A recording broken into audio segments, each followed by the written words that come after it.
I'm going to talk to you about the deadly terrorist threat we face.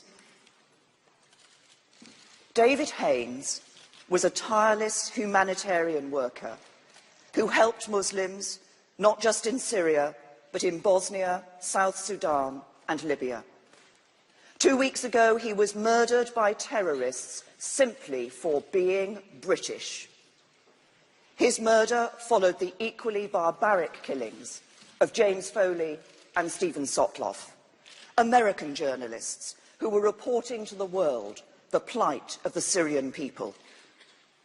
The terrorists who murdered David Haines like to call themselves the Islamic State.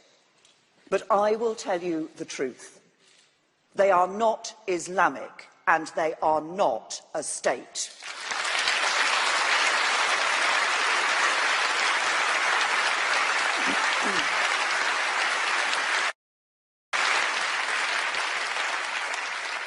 Their actions have absolutely no basis in anything written in the Quran.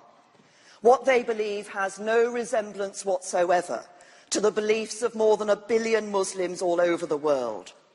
And, like all the other Islamist terrorist organisations, they have caused the deaths of many thousands of innocent Muslim civilians.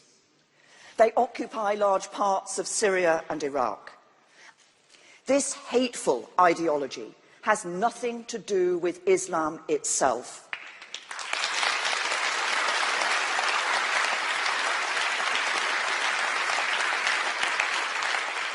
And it is rejected by the overwhelming majority of Muslims in Britain and around the world.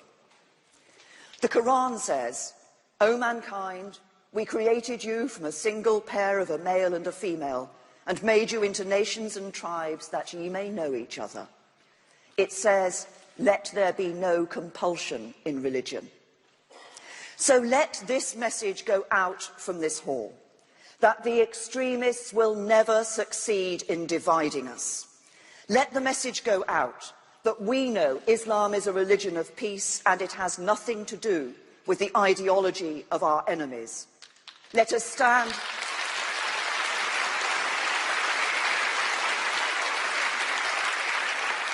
And let us stand side by side with the British Muslims who are coming together and saying, "Not in my name."